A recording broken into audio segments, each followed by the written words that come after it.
ఇప్పుడు కూడా మీరు చూడండి, తెలుగుదేశం పోలికి కూడా లేదు. నిపుణులు సభ్యులు ఉండేవాడు, నిష్ఠార్థులు అనుభవజ్ఞులు. ఈయన బంధువులు వైసీపీ నేతలు అవినీతులు. పరీక్ష నిర్వహణ ఎవ్రీవేర్ ట్రాన్స్పరెంట్, అక్రమాల పర్వం.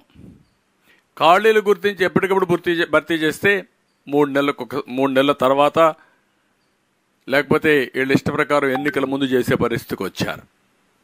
మెయిన్స్ ఇంటర్వ్యూ మార్కులు ఎక్కడికక్కడ ప్రకటించాం, ఇక్కడ అభ్యర్థులు కోరినా ఇవ్వలేదు.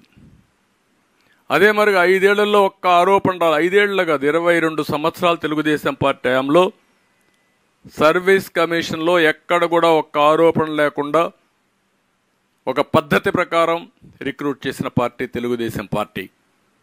ఈయన పెద్ద ఎత్తున అక్రమాలు, నిరుద్యోగులకు ప్రభుత్వంపై పూర్తిగా నమ్మకం పోయే పరిస్థితి ఈరోజు చూస్తూ ఉంటే ఎక్కడికక్కడ ప్రభుత్వం ఇష్టానుసారం. ఒకప్పుడు ఏది జరిగినా ట్రాన్స్పరెంట్గా నాకు బాగా జ్ఞాపకం. టీచర్ ఉద్యోగాలు కూడా నేను చాలా ట్రాన్స్పరెంట్గా చేశాను.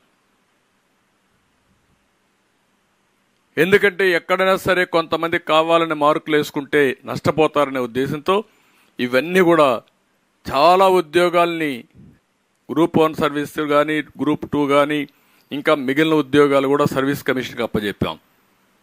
సర్వీస్ కమిషన్ అంటే పారదర్శకంగా చేస్తుంది, నీతి నిజాయితీ చేస్తుంది, అవకతవకలు ఉండవు, వాళ్ళకంతా ఎక్స్పర్టైజ్ ఉందనే ఉద్దేశంతో అప్పచెప్తే వీళ్ళు ఇష్ట ప్రకారం చేసే పరిస్థితికి వచ్చారు. ఇప్పుడు నేను ఒకటి అడుగుతున్నా, ఈ ఇద్దరు గ్రేట్ పీపుల్ ఏం చేయాలి? వీళ్ళని రాష్ట్ర ప్రజానీకం మీరే నిర్ణయించుకోవాలి. ఈయన ఇప్పుడంతా ఇంటెలిజెన్స్, ఎవడిని అరెస్ట్ చేయాలి, ఎవడి మీద కక్ష తెచ్చుకోవాలి, ఎక్కడ తప్పుడు పనులు చేయాలి, ఇదే పని ఇతనికి. ఈ ది కల్ప్రిట్ ఇన్ దిస్. కాదని చెప్పగలుగుతామని అడుగుతాను నేను.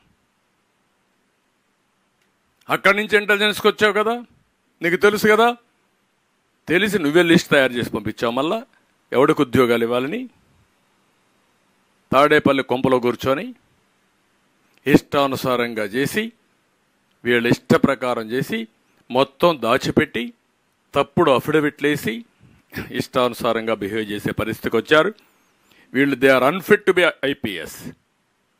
ఐపీఎస్ను కూడా వీళ్ళకి తీసేయాలి. అలాంటి దుర్మార్గుల్ని, ప్రజా జీవితాలతో ఆడుకునే వ్యక్తుల్ని పనిష్ చేయాల్సిన బాధ్యత ఉంది. ఇది పనిష్ చేయాల్సిన కూడా డిమాండ్ చేస్తున్నా. ఇది సరే, ఇంకా మీరు అన్నీ చూశారు. జాబ్ క్యాలెండర్, మెగా డిఎస్సి ఏదీ లేదు. ఈరోజు ఉండే ఉద్యోగాలు కూడా ఇచ్చినట్టు ఇచ్చి అమ్ముకొని డబ్బులు చేసుకునే దీనికి పోయారు. ఒక 150 కోట్లు 200 కోట్లకో అవినీతికి పాల్పడి పిల్లల జీవితాలను సర్వనాశనం చేసే పరిస్థితికి వచ్చారు. ఇది బాధాకరం, హృదయ విదారకం, గుండె తరుక్కుపోతుంది. ఈ దుర్మార్గుల యొక్క కార్యక్రమాలు చూస్తే, వీళ్ళ లీలలు చూస్తే. ఆ సైకో జగన్కి అర్థం కాదు, కానీ మీకైనా అర్థం కావాల. ఈ ఆవేదన, బాధ, తపన ఎవడో తీర్చలేంది. ఆ విషయం గుర్తుపెట్టుకోవాల్సిందిగా నేను కోరుతూ ఇప్పుడు చెప్పాల. ఈ జగన్, సజ్జల, గౌతమ్, సీతారామంజనేయులు, ఆయన పేషీలు ఇంకొక ఆయన ధనంజయ రెడ్డి, ఆయన ఒక పెద్ద హీరో. అక్కడ మొత్తం రాజకీయం, సెటిల్మెంట్లు, అదే మరిగా మళ్ళీ రాజీలు. ఆయన ఏంటి రాజకీయం అంటే? మీరు రాజకీయం చేస్తున్నారు, మీరు సెటిల్మెంట్లు చేస్తున్నారు, మీరు రౌడీజాలు చేస్తున్నారు అంటే రేపు అనేది లేకుండా ఇష్టానుసారంగా చేసే పరిస్థితి. ఎలాంటి వాళ్ళు ఉండడమే ఈ రాష్ట్రానికి పట్టిన దుర్గతి. బాధాకరం, విచారకరం. అందుకే చెప్తున్నా, మేలుకోమంటున్న యువతని, ఇది మీకు జరిగిన అన్యాయమే కాదు, రాష్ట్రానికి జరిగిన అన్యాయం. ఈ ఒక్క అన్యాయం కాదు, ఇది 5 ఏళ్లు పోరాడిన నిరుద్యోగులు సాధించిన విజయం, నిరూపించిన సత్యం. ఇది వీళ్ళు 5 ఏళ్లు పోరాడకపోతే ఈ దొంగలు, ఎక్కడికక్కడ మేము హీరోస్ కింద మేము అమ్ముకున్నాం, మేమే కరెక్ట్గా చేశాం, మేము ఇంత అఘాయిత్యం చేశాం, కోర్టులో కూడా అఫిడవిట్ వేసాం, మేము హీరోస్ అని సంకలెగరేసుకునేవాళ్ళు. రెండో వాల్యుయేషన్ జరిగిందనే విషయం, అంత డబ్బులు ఖర్చు పెట్టి అన్ని డాక్యుమెంటరీ ఎవిడెన్స్ ఉంటే కాదు అని చెప్పగలిగే బరిదెగింపు ఉంటే వీళ్ళు ఏమనాలండి?